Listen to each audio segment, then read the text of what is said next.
নমস্কার বন্ধুরা, সবাইকে শুভ রথযাত্রার অনেক অনেক শুভেচ্ছা জানিয়ে আজকে আমার রেসিপি আমি শুরু করব। আজ শুভ রথযাত্রায় আমি একটা মিষ্টির রেসিপি নিয়ে চলে এসেছি। এটা বানাতে যা যা প্রয়োজন সেগুলো আমি প্রথমে দেখিয়ে নেব। আমি এখানে একটা বড় কাপের 1 কাপ নিয়ে নিয়েছি মুগের ডাল, একই কাপে 1 কাপ নিয়ে নিয়েছি চিনি, যতটা ডাল ততটাই চিনি, ছোট 1 কাপ গুঁড়ো দুধ আর ছোট 1 কাপ ঘি নিয়ে নিয়েছি কিছুটা আমন্ড আর কাজু বাদাম আর কয়েকটা এলাচটা আমি গুঁড়ো করে নেব। কাজু বাদাম আর আমন্ড বাদামটা কুচি করে কেটে নেব। সবার প্রথমে ডালটাকে আমি ভালো করে মুছে নেব, কারণ ডালটা কিন্তু ধোয়া যাবে না। দেখুন, আমন্ড আর কাজু বাদাম আমি কুচি করে নিয়েছি। এবার গ্যাসে একটা ননস্টিক প্যান বসিয়ে প্রথমে শুকনো খোলায় ডালটাকে ভেজে নেব।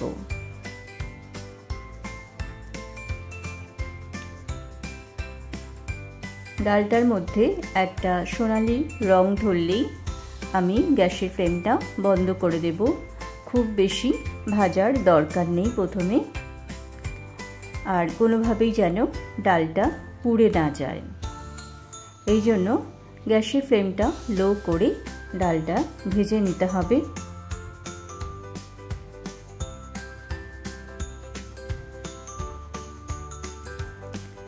ডালটা ভাজা আমার কিন্তু হয়ে গেছে, গ্যাসের ফ্লেমটা বন্ধ করে দিলাম।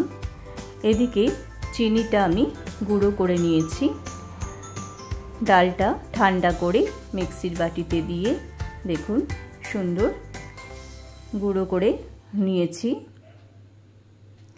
এবার গ্যাসে কড়াই বসিয়ে প্রথমে দিয়ে দেব যে ঘিটা আমি নিয়েছি তার অর্ধেকটা দেব, দরকার লাগলে আবার পরে দেব। ঘিটা গলে যেতেই আমি ডালের যে গুঁড়োটা করে নিয়েছি সেই গুঁড়োটা অল্প অল্প দিয়ে মিশিয়ে নেব।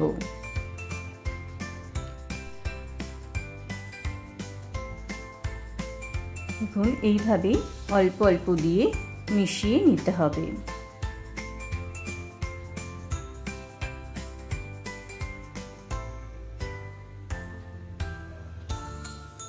আমরা তো মুগ ডালের বরফি অনেক সময় ডাল সেদ্ধ করে করি, অনেক সময় ডাল ভিজিয়ে রেখে করি, তবে আজকে কিন্তু একদম শুকনো ডাল দিয়েই আমি করে দেখাচ্ছি।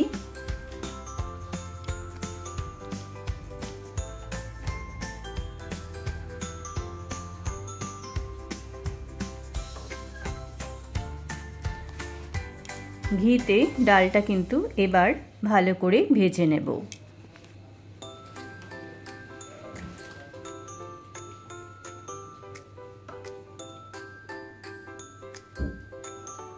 এইভাবে অনবরত নাড়তে নাড়তে ডালটাকে ভেজে নিতে হবে।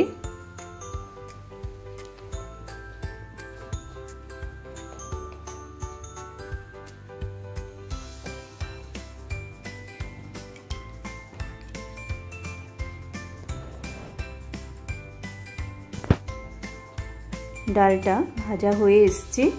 এখন আমি এলাচ যে গুঁড়ো করে নিয়েছিলাম সেটা দিয়ে দিলাম।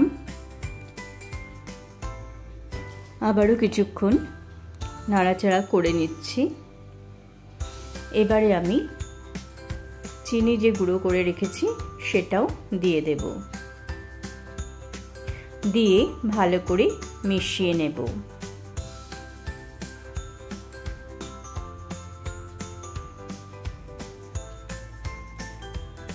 বন্ধুরা, এইভাবে একবার হলেও এই রেসিপিটা করে দেখবেন এই মিষ্টিটা খেতে কতটা টেস্ট হয়।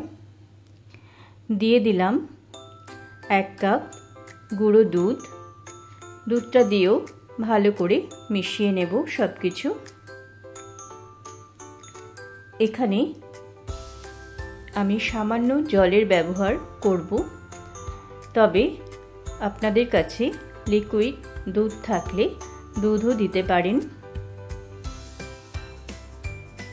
খুব সামান্য দিতে হবে।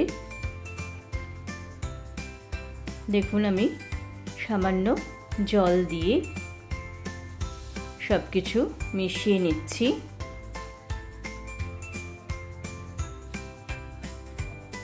এইবার অনবরত নেড়ে নেড়ে একটা পাক করে নেব।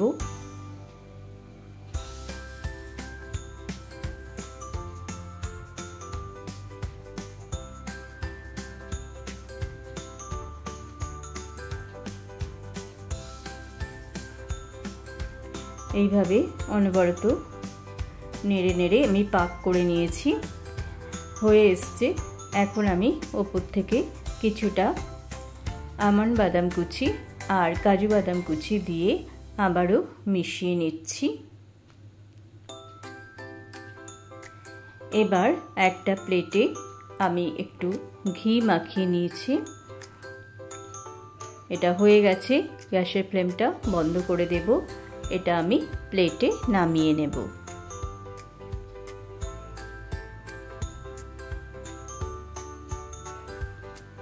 প্লেটে নামিয়ে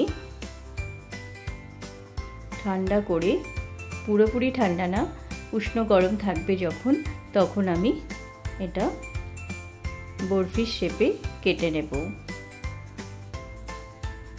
গরম অবস্থায় কাটবো না, যখন আবার ঠান্ডা অবস্থাও কাটবো না, যখন উষ্ণ গরম থাকবে তখন কেটে নেব।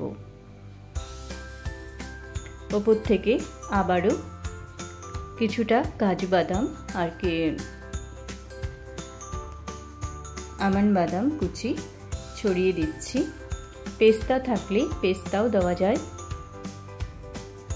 দেখুন এখন উষ্ণ গরম আছে, এখন আমি কেটে নেব।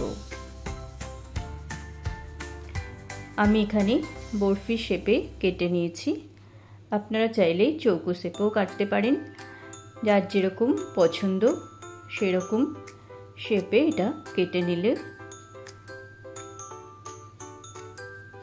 নেওয়া যাবে।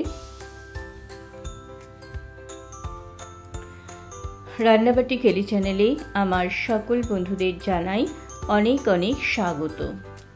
আমার রেসিপি যদি আপনাদের ভালো লাগে তাহলে অবশ্যই আমার চ্যানেলটা লাইক, শেয়ার ও সাবস্ক্রাইব করে দেবেন, আর পাশে থাকা বেল বাটনটা প্রেস করে রাখবেন, তাহলে আমার রান্নার নোটিফিকেশন আপনাদের কাছে পৌঁছে যাবে।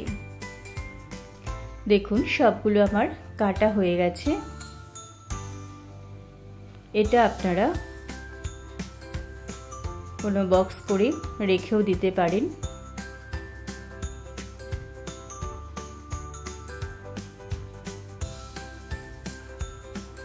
খুব সুন্দর খেতে হয় এটা।